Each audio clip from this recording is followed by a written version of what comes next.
사람 때문에 힘든 적 있으셨죠? 겉으로 웃으면서도 속으로는 계속 지치고 반복되는 감정 소모 속에서 괜찮은 척하며 살아가는 우리들. 그런 관계는 과감히 정리해야 할 때가 있습니다. 이 영상에서는 당신의 삶을 가볍게 만들 12가지 관계 정리 기술을 함께 나눠보겠습니다. 교활한 사람을 한눈에 알아보는 5가지 방법. 사람은 누구나 실수를 하고 누구나 부족합니다. 하지만 그 중에는 겉으론 친절하고 다정해 보이지만 속으로는 계산적이고 이기적인 교활한 사람도 있습니다. 이런 사람들을 빨리 알아차리지 못하면 조용히, 그러나 깊이 상처받게 되죠. 오늘은 교활한 사람을 조용히, 그러나 정확하게 알아보는 5가지 단서를 알려드릴게요. 첫째, 말보다 행동이 너무 다릅니다. 교활한 사람은 입으로는 언제나 친절합니다. 도와줄게. 넌 소중해. 그렇게 하지 말지. 하지만 막상 행동을 보면 자신의 이익을 먼저 챙기고 책임질 상황에선 슬쩍 빠져나갑니다. 말이 아름답더라도 행동이 따르지 않는다면 그건 진심이 아닙니다. 말보다 행동을 보세요. 그 사람의 진짜 마음이 거기에 숨어 있습니다. 둘째, 사람을 자주 이간질합니다. 겉으론 모두의 편인 척하지만 뒤에서는 살짝 아주 교묘하게 다른 사람을 험담합니다. 그 사람 원래 좀 그래. 나만 알고 있어야 하는데. 이렇게 말하며 다른 사람과 당신 사이를 조금씩 멀어지게 만들죠. 자신의 입지를 위해 사람들 사이의 신뢰를 무너뜨리는 행동. 그건 결코 실수가 아니라 교활함입니다. 셋째, 늘 이득을 챙기는 쪽에 있습니다. 교활한 사람은 언제나 손해보지 않습니다.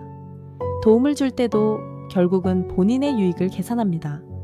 모두가 힘든 상황에서도 그 사람만은 어쩐지 잘 빠져나오고 잘 얻어갑니다. 이득 앞에 망설임 없이 움직이고 도움이 되지 않으면 거리 두기를 시작하죠. 이런 패턴이 반복된다면 신중히 거리를 두세요. 넷째, 책임질 일이 생기면 사라집니다. 교활한 사람은 결정적인 순간에 항상 조용합니다. 처음엔 자신감 있게 의견을 내지만 막상 그 의견이 문제가 되면 나는 그런 말 안 했어. 그건 네가 한 거잖아 하고 발을 빼버리죠. 책임질 상황에서 조용히 뒷걸음치는 사람. 그건 단순한 무책임이 아니라 의도된 거리두기일 수 있습니다. 다섯째, 항상 피해자처럼 행동합니다. 자신이 잘못했어도 결국 마지막엔 피해자인 척합니다. 나는 그런 의도가 아니었어. 나는 그저 도와주려고 했는데. 책임은 인정하지 않고 상황을 감정적으로 끌고 가죠. 결국 주변 사람들은 그래, 네가 너무 힘들었겠다며 또 한 번 그를 이해하게 됩니다. 이런 흐름이 반복된다면 조심하세요. 그건 감정으로 조종하는 교활함입니다. 교활한 사람은 겉으로는 결코 나쁘지 않습니다. 오히려 다정하고 똑똑하고 잘 웃습니다. 하지만 관계를 조금만 오래 유지해보면 알게 됩니다. 항상 본인에게 유리하게만 흐르고 당신만 자꾸 지치고 불편해지는 관계. 그건 어쩌면 교묘하게 조종당하고 있는 것일지도 모릅니다. 오늘 이야기한 5가지 단서를 기억해 두세요. 내 사람을 지키는 것도 결국 나 자신을 지키는 일입니다. 본성 자체가 못된 사람들의 5가지 특징. 사람을 겪다 보면 이상하게 계속 상처만 주는 사람들이 있습니다. 말을 해도 배려를 해도 도무지 관계가 편해지지 않는 사람들. 단지 성격이 까다로운 걸까요? 아니면 본성 자체에 문제가 있는 걸까요? 오늘은 본성이 나쁜 사람들에게 공통적으로 보이는 5가지 특징을 이야기해 보려 합니다. 첫째, 항상 남을 비판하거나 깎아내립니다. 당신이 어떤 노력을 하든 그들은 늘 흠을 먼저 봅니다. 그거 그렇게 하는 거 아니야. 그 정도는 누구나 하지. 칭찬은 인색하고 비판은 습관처럼 내뱉습니다. 다른 사람의 성취가 자신의 가치를 위협한다고 느끼기 때문입니다. 그래서 상대를 낮춰야 자신이 우월해지는 기분을 느낍니다. 그건 건강한 마음이 아니라 깊은 결핍에서 비롯된 왜곡된 방식입니다. 둘째, 거짓말과 기만을 일삼습니다. 말과 행동이 다르고 처음엔 친절하다가도 뒤에서는 다른 얼굴을 보여줍니다. 이런 사람은 진실보다 유리한 입장을 선택합니다. 그들은 사실보다 유리함을 더 중요하게 여기기 때문에 상대방을 속이는 것에 죄책감을 느끼지 않죠. 진심 없이 웃으며 자신의 목적만을 챙기는 사람. 그런 사람과는 아무리 오래 알아도 결국 깊게 신뢰할 수 없습니다. 셋째, 자기중심적이고 이기적입니다. 모든 이야기는 결국 자기 이야기로 돌아옵니다. 남의 감정에는 관심이 없고 자기 감정엔 과하게 예민하죠. 자기 입장에서만 세상을 보고 자기 기준으로만 사람을 판단합니다. 함께 있어도 외롭고 대화를 나눠도 마음이 다치는 사람. 그들의 중심엔 우리가 아니라 나만 존재합니다. 그건 관계를 파괴하는 가장 빠른 길입니다. 넷째, 타인을 이용하려는 경향이 있습니다. 가까워지려는 이유가 진심이 아닌 이득일 때가 많습니다. 처음엔 친근하게 다가오지만 조금만 지나면 부탁이 따라오고 당신의 시간과 마음을 점점 소모하게 만듭니다. 상대방의 호의를 당연하게 여기고 관계를 수단처럼 생각합니다. 이 사람은 나를 좋아하는 걸까? 아니면 그냥 나를 필요해서 곁에 두는 걸까? 그 경계에서 헷갈릴 때 대부분 답은 이미 마음속에 있습니다. 다섯째, 감사와 인정의 말을 아끼고 항상 불만과 불평을 늘어놓습니다. 좋은 일이 있어도 불만부터 말하고 당신이 잘해주는 건 당연하다는 듯 받아들이는 사람. 고마워 한마디 없이 왜 이것밖에 안 돼? 를 먼저 말하는 사람. 그들의 부정적인 기운은 서서히 당신의 기분까지 침식시킵니다. 감사는 마음의 여유에서 나오고 불평은 마음의 빈틈에서 나옵니다. 그리고 그 빈틈은 남의 마음까지 갉아먹습니다. 물론 누구나 단점은 있습니다. 가끔은 나도 이기적이거나 날카로울 수 있죠. 하지만 본성이 나쁜 사람은 그런 행동이 반복되고 그로 인해 상처받는 사람이 있어도 전혀 신경 쓰지 않습니다. 중요한 건 그런 사람 곁에 계속 있으면서 내 마음까지 무너져선 안 된다는 사실입니다. 사람을 너무 믿기 전에 조심스럽게 지켜보세요. 사람을 알아가는 시간은 당신의 마음을 지켜주는 가장 좋은 필터입니다.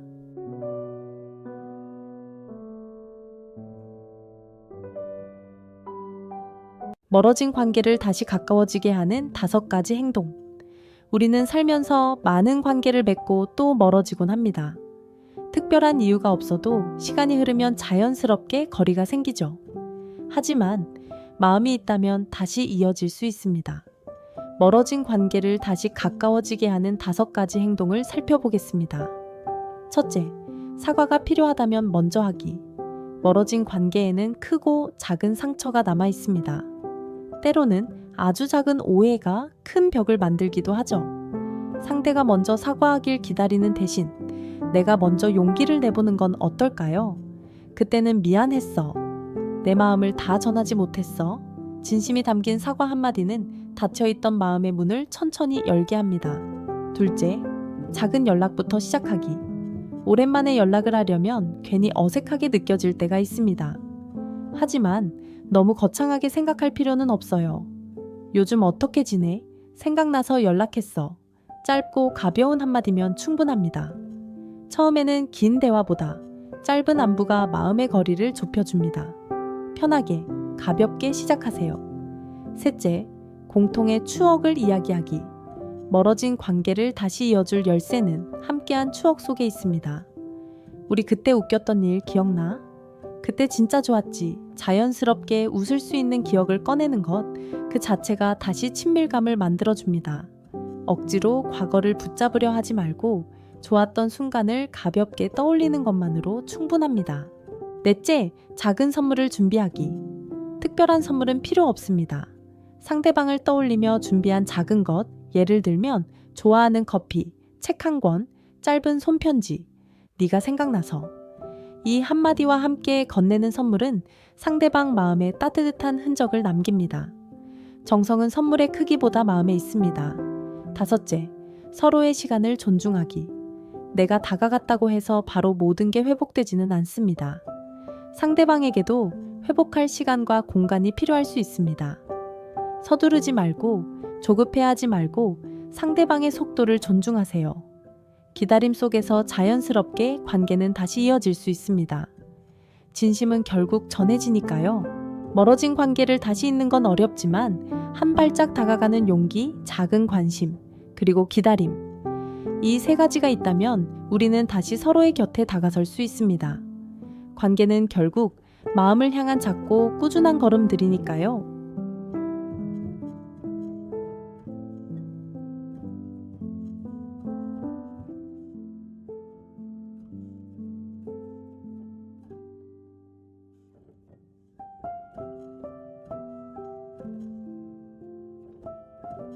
정이 뚝 떨어지는 사람의 특징 5가지.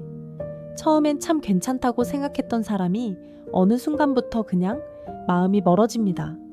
함께 있어도 불편하고 더는 연락하고 싶지도 않고 이야기를 나누는 게 점점 피곤해지죠. 정이란 건 사소한 배려에서 피어나기도 하지만 사소한 실망에서 조용히 무너지기도 합니다. 오늘은 사람의 마음을 서서히 식게 만드는 정기 뚝 떨어지는 사람들의 특징을 5가지로 이야기해 볼게요. 혹시 나도 모르게 이런 행동을 하고 있진 않은지 조용히 돌아보는 시간도 함께 되었으면 좋겠습니다. 첫째, 약속을 자주 어긴다. 정이 떨어지는 순간은 작은 실망이 쌓였을 때 찾아옵니다. 특히 약속을 반복적으로 어기는 사람, 그 신뢰는 조금씩 금이 갑니다. 다음엔 꼭 이라는 말이 믿음이 아니라 습관처럼 들릴 때 마음도 점점 식어갑니다. 지켜야 할 시간, 지켜야 할 말이 있다는 건 상대방을 존중한다는 뜻이기도 하니까요. 둘째, 자기중심적이다. 늘 자기 이야기만 하고 상대의 상황이나 입장은 전혀 고려하지 않는 사람들. 대화는 듣는 것보다 말하는 데만 집중하고 도움은 받고 싶어 하지만 주는 데는 인색합니다. 이런 사람들과 함께 있으면 자꾸만 내가 투명해지는 느낌이 들죠. 정은 그렇게 조용히 빠져나갑니다. 셋째, 거짓말을 자주 한다. 작은 거짓말이라도 자주 반복되면 그 사람의 말 전체가 의심스럽습니다. 처음엔 그냥 넘겼던 이야기들도 나중엔 이것도 거짓일까 하고 자꾸 생각하게 되죠. 신뢰가 무너지면 정은 그 아래 깔려서 함께 무너집니다. 넷째, 감정을 너무 드러낸다. 자신의 감정을 있는 그대로 표현하는 건 좋지만 감정을 조절하지 못하고 상대에게 그대로 쏟아내는 사람들, 화를 참지 못하고 툭툭 내뱉는 말, 기분에 따라 사람을 대하는 태도. 이런 모습은 함께 있는 사람에게 조심스러움과 피로감을 안깁니다. 조금씩 피하게 되고 정도 멀어지게 되죠. 5째, 배려가 부족하다. 작은 배려가 쌓이면 그게 정이 됩니다. 그런데 반대로 작은 무신경함이 반복되면 그게 실망으로 바뀝니다. 고마워, 미안해, 내 말 이해해, 힘들었겠다. 이 짧은 말 한마디가 있고 없고의 차이는 상대방에게 큰 감정의 여운으로 남습니다. 배려는 거창한 행동이 아니라 상대를 향한 따뜻한 시선입니다. 정이라는 건 크게 다투거나 상처받아서가 아니라 작은 실망들이 쌓여서 조용히 멀어지는 경우가 더 많습니다.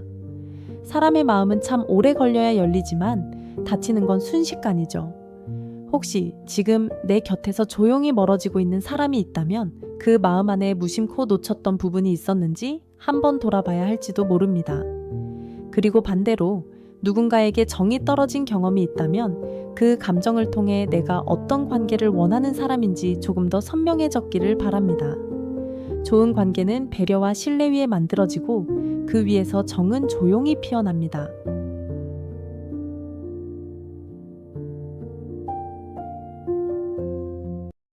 나쁜 관계를 정리하는 5가지 신호. 사람과의 관계는 우리 삶에서 가장 큰 영향을 주는 요소입니다. 하지만 모든 관계가 우리를 성장하게 하진 않죠. 어떤 관계는 마음을 지치게 하고 내 자존감을 갉아먹기도 합니다. 혹시 지금 떠나야 할 신호를 외면하고 있진 않나요? 첫째, 항상 불편함을 느낄 때. 함께 있는 시간보다 떨어져 있는 시간이 더 편하게 느껴질 때 이미 당신의 마음은 멀어지고 있을지도 모릅니다. 무슨 말을 해도 눈치를 봐야 하고 나답게 행동하기 어려운 관계는 내가 나를 숨겨야만 유지되는 관계입니다. 한 번쯤은 생각해 보세요. 이 사람이랑 있을 때 나는 어떤 표정이었지? 둘째, 일방적인 희생만 요구할 때. 관계는 균형입니다. 한쪽만 주고 한쪽만 받는 관계는 결국 무너지게 되어 있어요.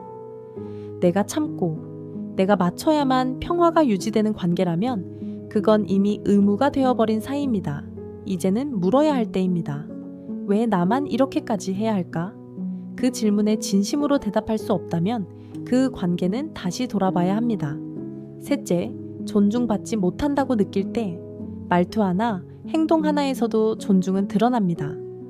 늘 무시당하고 농담처럼 상처를 주는 말을 들을 때면 그 사람은 원래 그런 성격이야 라고 넘기게 되죠. 하지만 그런 말들이 반복될수록 당신의 자존감은 조금씩 깎여 나갑니다. 진짜 사랑은 절대 존중을 잃지 않습니다.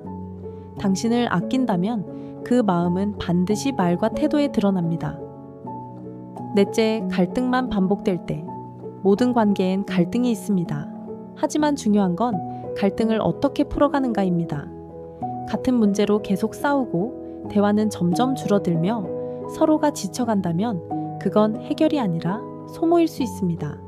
상대가 더는 바꿀 의지가 없다는 게 느껴진다면 그건 당신 혼자 버티고 있다는 의미입니다. 다섯째, 상대가 당신을 무시하거나 조종할 때 처음엔 의존처럼 보였던 말들, 너 없으면 안 돼.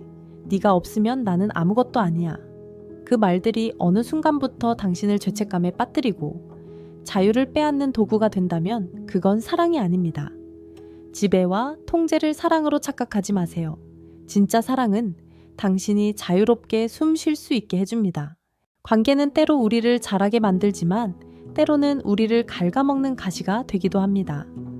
지금 이 순간 그 관계는 당신에게 어떤 영향을 주고 있나요? 놓는 것도 용기입니다. 스스로를 더 아끼기로 결심하는 것, 그게 진짜 첫걸음일지도 모릅니다.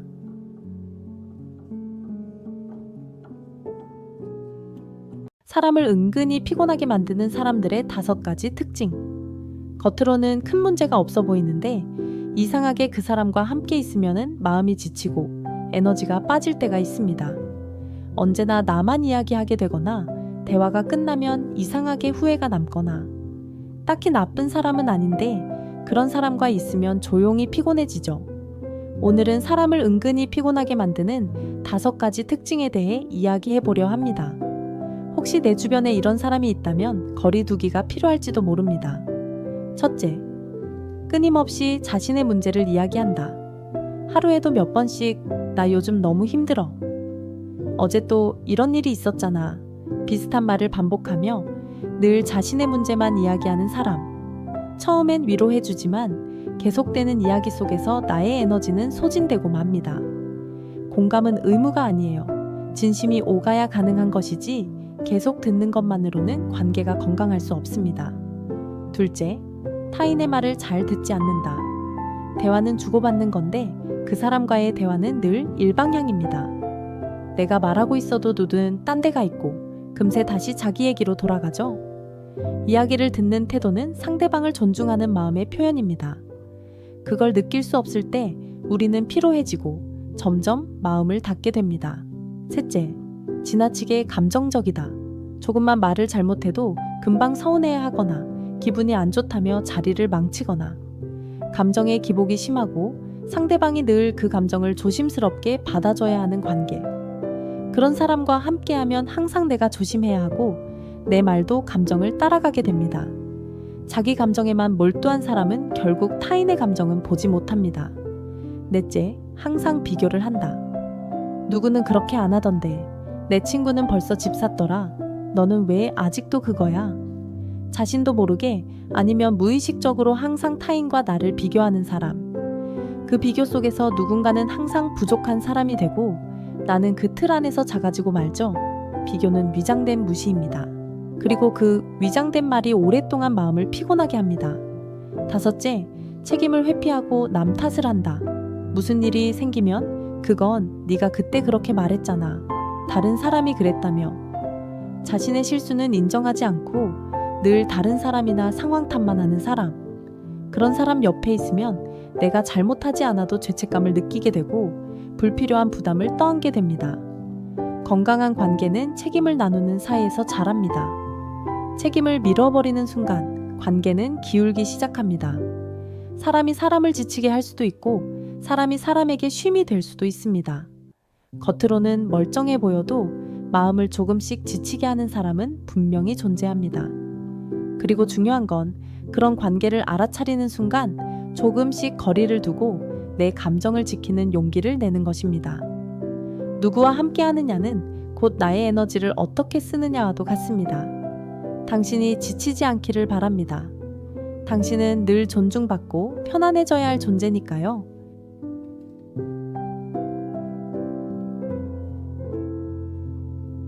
나이 들어 절대 가면 안 되는 모임 5가지. 살다 보면 사람이 전부다라는 말이 정말 실감날 때가 있습니다. 특히 나이가 들수록 내 시간을 어디에 누구와 보내는지가 인생의 방향을 완전히 바꾸곤 하죠. 좋은 사람들과의 모임은 힘이 되고 삶을 따뜻하게 만들어주지만 반대로 잘못된 모임은 에너지와 자존감을 갉아먹고 인생을 서서히 피곤하게 만듭니다. 오늘은 나이 들어 절대 가면 안 되는 모임 5가지 하나씩 이야기해 볼게요. 혹시라도 지금 이 중 하나에 속해 있다면 슬며시 거리를 두는 것도 당신을 지키는 방법일지 모릅니다. 첫째, 과도하게 부정적인 사람들 모임. 사는 게 다 그렇지 뭐. 안 되는 건 원래 안 돼. 만나기만 하면 불평불만이 쏟아지고 세상을 부정적인 시선으로만 보는 사람들. 그들과 함께 있는 시간은 현실을 더 어둡게, 자기 자신을 더 작게 만듭니다. 부정은 전염됩니다. 아무리 마음이 밝아도 계속 그런 말만 듣다 보면 자신도 모르게 닮아가게 되죠. 둘째, 다툼과 갈등이 반복되는 모임. 누군가는 늘 삐지고 누군가는 뒤에서 말하고 누가 빠지면 험담이 돌고 이런 모임은 친밀감이 아니라 피로감을 키우는 관계입니다. 마음 편히 웃고 이야기하는 시간이어야 할 자리가 눈치 보이고 긴장되는 장소가 되어버린다면 그건 이미 내가 떠나야 할 때입니다. 건강한 관계는 내가 어떤 모습이든 편안하게 숨 쉴 수 있는 곳에서 피어납니다. 셋째, 무의미한 경쟁이 치열한 모임. 누구 아이가 더 잘 나가나, 누가 얼마 벌었나, 차는 뭐 타는지, 집은 어디 사는지. 자꾸 비교하게 되는 모임은 나를 돌아보게 하는 게 아니라 자신을 깎아먹게 만듭니다. 건강한 자극이 아닌 불필요한 경쟁은 결국 자존심만 남고 자존감은 사라지게 만들죠. 있는 그대로의 나를 인정받을 수 없는 자리는 굳이 지키지 않아도 됩니다. 넷째, 건강에 해로운 분위기가 있는 모임. 과음, 흡연, 늦은 시간에 폭식, 혹은 늘 수면 시간을 망가뜨리는 약속들. 한두 번은 괜찮지만 이런 만남이 습관이 되면 몸도 마음도 서서히 망가집니다. 몸이 안 좋아지면 의욕도 줄고 생각도 부정적으로 흐르게 되죠. 건강을 지키지 못하면 사람도 일도 삶도 지키기 어렵습니다. 이제는 나를 피곤하게 만드는 자리가 아니라 나를 회복시키는 자리에 머무르세요. 다섯째, 도움이 되지 않는 사람들만 모임. 의미 없는 수다, 무의식적인 소비, 시간만 흘러가는 만남.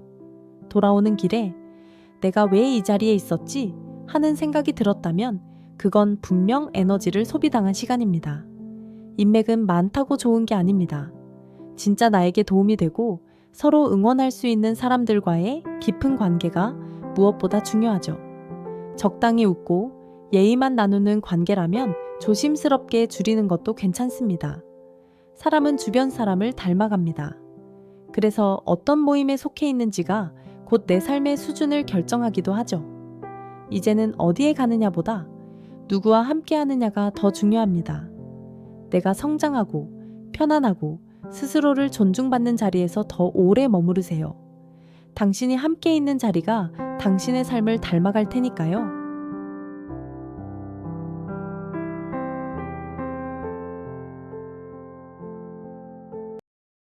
절대 가까이 하지 말아야 할 사람 5가지 유형. 사회생활에서 가장 중요한 건 사람들과의 관계입니다. 어떤 사람을 가까이 하느냐에 따라 우리의 감정, 일의 성과, 심지어는 인생의 방향까지 달라질 수 있습니다. 그래서 어떤 사람과는 친밀한 관계를 유지하는 것이 좋지만 반대로 멀리해야만 내 삶이 더 평온해지는 사람들도 있습니다. 오늘은 절대 가까이 하면 안 되는 사람들의 5가지 유형에 대해 이야기해 보겠습니다. 첫째, 계속해서 부정적인 에너지를 퍼뜨리는 사람. 이런 사람들과 함께 있으면 이상하게 기분이 가라앉고 의욕도 떨어지죠.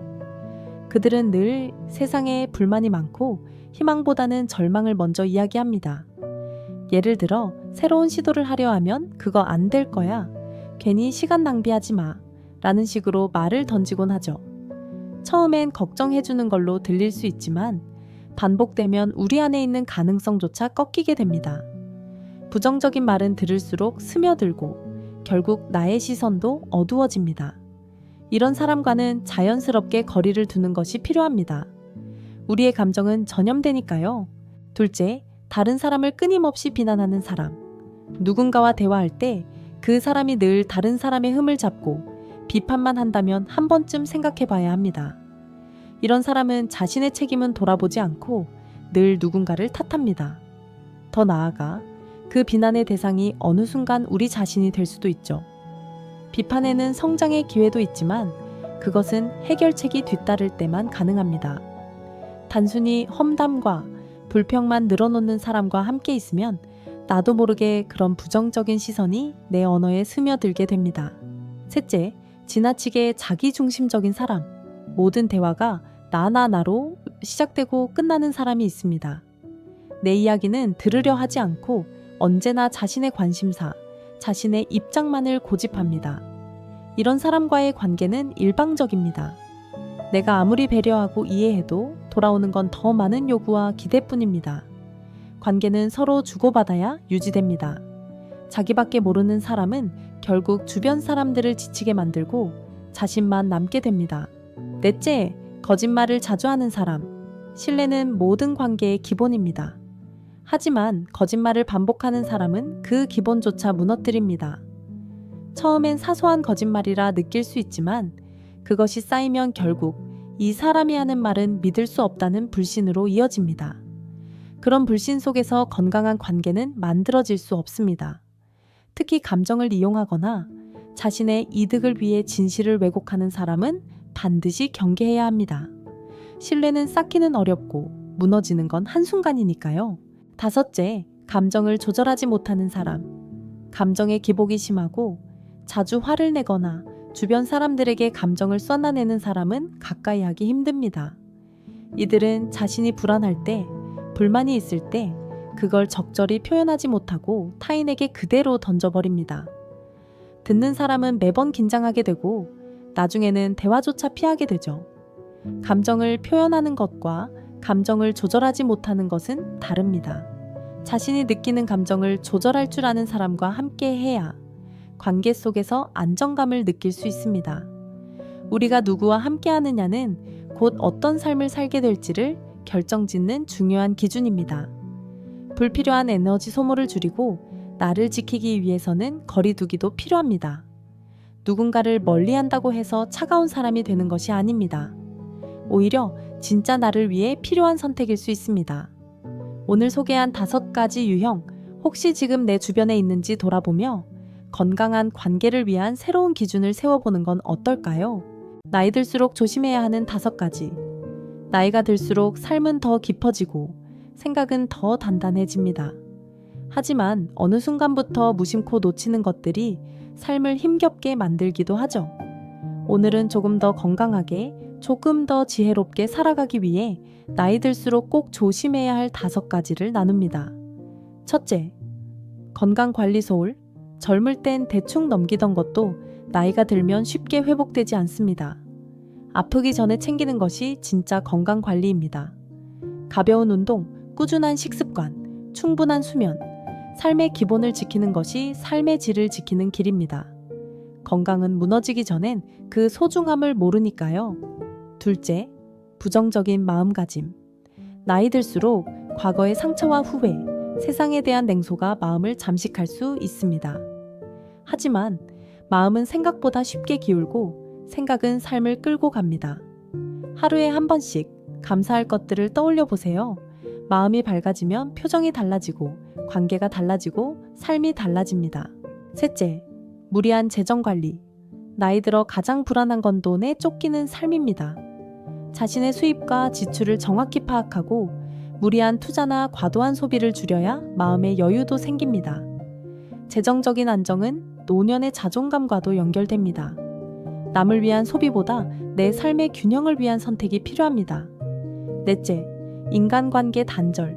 점점 혼자가 편해진다고 느끼지만 혼자가 익숙해지는 순간부터 외로움은 깊어집니다.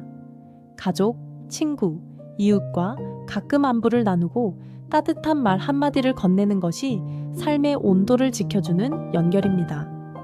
내가 누군가에게 그리운 사람이 되기 위해선 지금 관계를 가꾸어야 합니다. 다섯째, 고집과 변화에 대한 거부. 삶은 끝없이 변하는 흐름 속에 있습니다. 하지만 나이가 들수록 고집은 편안함처럼 느껴지죠. 문제는 고집이 사람을 멀어지게 하고 변화를 거부하면 세상과 단절되기 시작한다는 겁니다. 때로는 생각을 내려놓고 새로운 시선을 받아들이는 것, 그것이 중요합니다. 나이 들수록 몸도 마음도 조금씩 불편해질 수 있지만 우리가 매일 조금씩 조심하고 돌아보고 바꿔간다면 인생의 후반전은 훨씬 더 단단하고 아름다울 수 있습니다. 지금 내가 지키고 있는 것들, 그리고 놓치고 있던 것들을 다시 한번 돌아보는 하루가 되기를 바랍니다.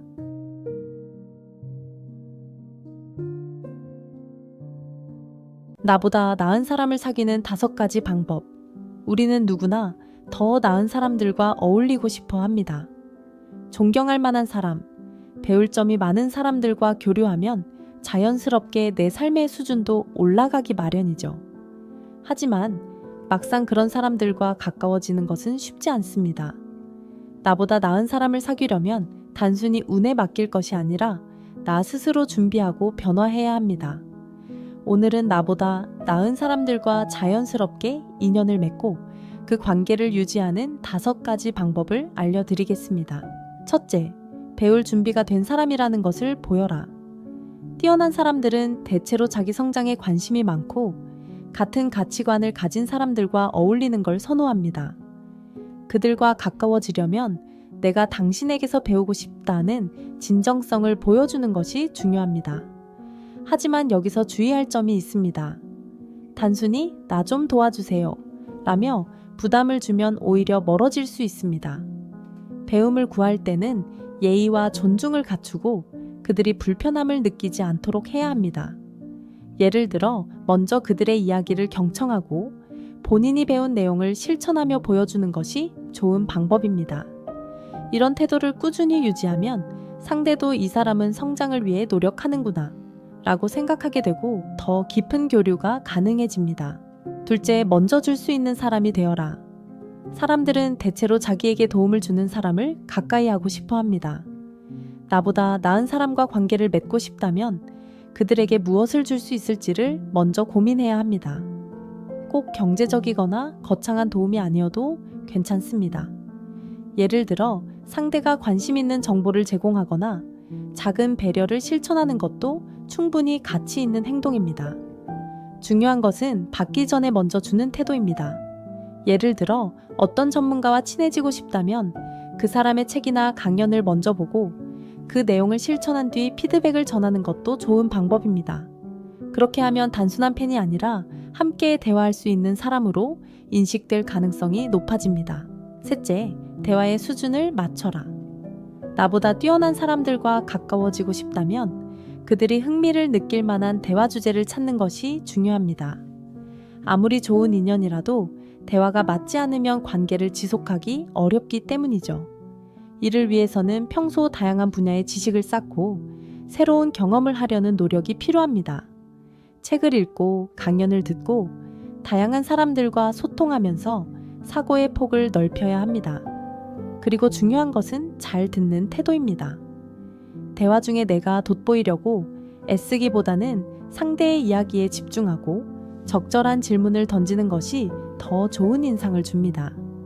이런 태도를 유지하면 상대도 당신과 대화하는 것이 즐겁다고 느끼게 됩니다. 넷째, 신뢰를 쌓아라. 나보다 나은 사람들은 보통 시간이 소중한 사람들입니다. 그렇기 때문에 쉽게 사람을 신뢰하지 않고 신중하게 관계를 맺는 경우가 많습니다. 그들과 가까워지려면 신뢰를 쌓는 것이 가장 중요합니다. 신뢰를 얻기 위해서는 일관된 태도와 책임감이 필요합니다. 예를 들어 작은 약속이라도 반드시 지키고 함부로 말하지 않는 것이 중요합니다. 그리고 그 사람이 불편할 만한 행동은 하지 않도록 주의해야 합니다. 또한 신뢰를 얻으려면 이익을 위한 접근이 아니다 라는 점을 보여줘야 합니다. 상대가 부담을 느끼지 않도록 자연스럽게 교류하고 진심으로 그들과의 관계를 소중히 여긴다면 신뢰는 자연스럽게 형성됩니다. 다섯째, 나 자신을 성장시켜라. 가장 근본적인 방법은 결국 나 자신을 성장시키는 것입니다. 나보다 나은 사람을 만나고 싶다면 내가 그들과 어울릴 수 있는 수준이 되어야 합니다. 단순히 능력만이 아니라 태도나 가치관도 중요한 요소입니다. 긍정적인 마인드, 꾸준한 자기 개발, 예의 바른 태도를 갖추면 자연스럽게 좋은 인연이 찾아옵니다. 또한 자기 관리를 철저히 하는 것도 중요합니다. 건강한 몸과 마음, 정리된 외모, 차분한 말투 등은 상대에게 좋은 인상을 줄 수 있는 요소가 됩니다. 결국 내가 성장하면 더 나은 사람들과의 관계도 자연스럽게 따라오게 됩니다. 나보다 나은 사람들과 관계를 맺는 것은 단순히 운이나 우연이 아닙니다. 내가 준비되어 있어야 그들이 자연스럽게 다가오고 관계도 오래 지속될 수 있습니다. 오늘 이야기한 5가지를 정리해보면 배울 준비가 된 사람임을 보여라. 먼저 줄 수 있는 사람이 되어라. 대화의 수준을 맞춰라. 신뢰를 쌓아라. 나 자신을 성장시켜라. 이 5가지를 실천하면 더 나은 사람들과 교류할 기회가 많아질 뿐만 아니라 나 자신도 함께 성장할 수 있습니다. 결국 중요한 것은 내가 어떤 사람이 되는가입니다. 좋은 인연을 만나고 싶다면 먼저 내가 좋은 사람이 되는 것부터 시작해보세요. 감정 기복이 큰 사람과 멀어져야 하는 이유 5가지. 살다 보면 감정에 휘둘리는 사람들과 함께 해야 하는 순간이 있습니다. 기분이 좋을 땐 괜찮지만 조금만 틀어져도 상대의 표정 하나, 말투 하나에 내 하루가 흔들리곤 하죠. 우린 모두 감정을 가지고 살아가지만 감정의 기복이 너무 심한 사람과의 관계는 마치 날씨가 변덕스러운 바다 위에 있는 듯한 불안정함을 안고 살아가는 일입니다. 오늘은 감정 기복이 큰 사람과 거리를 둬야 하는 이유 5가지 하나씩 이야기해 볼게요. 첫째, 예측 불가능한 행동으로 인한 스트레스. 기분에 따라 말이 바뀌고 어제는 웃던 사람이 오늘은 갑자기 날카로운 말을 던집니다. 이런 사람과 함께 있으면 늘 눈치를 보게 되고 오늘은 괜찮을까? 무슨 말부터 꺼내야 하지? 머릿속이 복잡해지죠. 그 불확실성과 긴장은 알게 모르게 나를 소모시킵니다. 내 감정이 아닌 타인의 기분에 휘둘리는 삶은 결국 지쳐버리게 되어 있어요. 둘째, 감정적으로 소모된다. 감정 기복이 큰 사람은 자신의 감정을 타인에게 고스란히 쏟아냅니다. 화를 내고 울고 다시 웃고 그 모든 감정의 롤러코스터에 당신이 같이 타야 하는 상황이 자주 생깁니다. 처음엔 위로해주고 받아주고 싶어도 그게 반복되면 감정의 에너지가 바닥나죠. 정작 나 자신을 위한 감정은 돌볼 여유조차 없어집니다. 셋째, 갈등이 반복된다. 감정 기복이 심한 사람은 문제를 감정으로 처리하려고 합니다. 상황을 객관적으로 보기보다 그때그때 기분에 따라 화를 내고 상처를 주고 말을 바꾸죠. 그래서 대화로 풀 수 있는 일도 갈등으로 커지고 맙니다. 사과와 오해, 그리고 다시 또 상처. 이런 관계는 마음보다 피로가 더 쌓이게 되어 있어요. 넷째, 안정감이 결여된다. 좋은 관계는 따뜻함도 중요하지만 무엇보다 예측 가능한 안정감이 필요합니다. 이 사람은 나를 함부로 대하지 않을 거야. 기분이 나빠도 존중은 지킬 거야. 이런 믿음이 있어야 우린 편안한 관계를 유지할 수 있죠. 하지만 감정 기복이 큰 사람에겐 이런 안정감이 없습니다. 항상 긴장하고 늘 준비하고 있어야 하는 관계는 내 마음을 지치게 만들 뿐입니다. 다섯째, 자기 개발에 방해가 된다. 사람은 마음이 안정돼야 새로운 것을 배우고 더 나은 방향으로 나아갈 수 있습니다. 하지만 감정 기복이 큰 사람과 함께하면 늘 감정의 소용돌이 속에서 나를 위한 시간, 에너지, 의욕이 줄어들죠. 자신의 삶을 잘 가꾸는 사람은 자신을 지키는 환경을 스스로 선택합니다. 그 선택은 때로 누구와 거리를 둘 것인가 에서부터 시작됩니다. 모든 사람을 이해하고 품을 필요는 없습니다. 감정이 격한 사람에게 내 감정까지 맡겨버리면 언제나 불안정한 바다 위에서 항해하는 기분으로 살게 됩니다. 물론 누군가를 도와주는 건 따뜻한 일이지만 나를 지키는 것 또한 지혜로운 일입니다. 내 마음이 흔들릴수록 관계를 돌아보세요. 그 사람이 아니라 당신의 삶이 중심이 되어야 하니까요. 다시 만나고 싶은 사람이 되는 5가지 방법. 우리는 매일 많은 사람을 만나고 또 헤어집니다. 하지만 시간이 지나도 유독 떠오르는 사람이 있죠. 함께한 시간이 짧아도 그 사람의 말투, 눈빛, 따뜻함은 오래 기억에 남습니다. 오늘은 누군가의 마음속에 다시 만나고 싶은 사람으로 남는 5가지 방법을 이야기해보려 해요. 첫째, 진심을 다해 경청하세요. 누군가의 마음을 얻는 가장 쉬운 방법은 그 사람의 이야기를 진심으로 들어주는 거예요. 말이 끝나기 전에 끼어들지 않고 그저 조용히 고개를 끄덕이며 응, 그렇구나 하고 말해주는 것. 그 태도 하나만으로도 상대는 위로를 받고 이해받는다는 느낌을 받아요. 진심 어린 경청은 말보다 더 깊은 연결을 만들어냅니다. 당신이 말이 없어도 마음이 따뜻한 사람으로 기억되게 해요. 둘째, 긍정적인 에너지를 전파하세요. 사람들은 밝은 기운을 가진 사람에게 끌립니다. 그 이유는 단순해요. 함께 있으면 마음이 편하고 뭔가 좋은 일이 생길 것 같은 기분이 들기 때문이죠. 무거운 분위기를 부드럽게 풀어주는 미소, 상대를 인정해주는 따뜻한 말 한마디. 이런 사소한 것들이 모여 당신을 또 보고 싶은 사람으로 만들어줘요. 누군가의 하루에 작은 햇살이 되어주는 것, 그 자체로 충분한 매력입니다. 셋째, 작은 배려가 큰 차이를 만듭니다. 배려는 크게 보여주려 애쓰지 않아도 돼요. 문을 먼저 열어주는 손길, 상대가 불편하지 않도록 자리를 바꿔주는 마음, 잠시 멈춰주는 눈빛. 이런 작고 조용한 행동들이 사람의 마음속에 깊이 남습니다. 배려는 말이 아니라 행동으로 느껴지니까요. 그 작은 다름이 결국 그 사람 참 따뜻했어 라는 기억으로 바뀌게 됩니다. 넷째, 자신을 솔직하게 표현하세요. 사람들은 진짜 마음을 느낄 수 있는 사람에게 마음을 열어요. 감정을 숨기고 완벽해 보이려고 애쓰는 것보다 때로는 부족함도, 실수도 담담하게 보여주는 사람이 더 편안하죠. 좋은 건 좋다고 말하고 불편한 건 부드럽게 표현할 줄 아는 용기. 그 솔직함이 신뢰를 만들고 그 신뢰가 사람을 다시 만나고 싶게 만듭니다. 꾸미지 않아도 괜찮아요. 있는 그대로의 당신이 가장 큰 매력이니까요. 5째, 기억에 남을 만한 좋은 인상을 남기세요. 모든 만남엔 끝이 있죠. 하지만 끝이 따뜻하면 그 사람은 언제나 마음속에 남습니다. 헤어질 때 건네는 고마웠어요. 웃으며 하는 작별 인사, 마지막까지 배려하는 태도. 그 짧은 순간이 사람의 기억을 결정짓습니다. 좋은 인상은 오래가고 그 사람을 다시 찾고 싶게 만들죠. 끝까지 따뜻한 사람이 되면 언제나 다시 보고 싶은 사람이 될 수 있어요. 다시 만나고 싶은 사람. 그건 특별하거나 대단한 사람이 아니라 함께 있는 동안 편안했고 헤어진 후에도 따뜻함이 남는 사람이에요. 오늘 하루 당신도 누군가에게 그런 사람이 되어보세요. 그 진심은 언젠가 분명히 돌아올 거예요.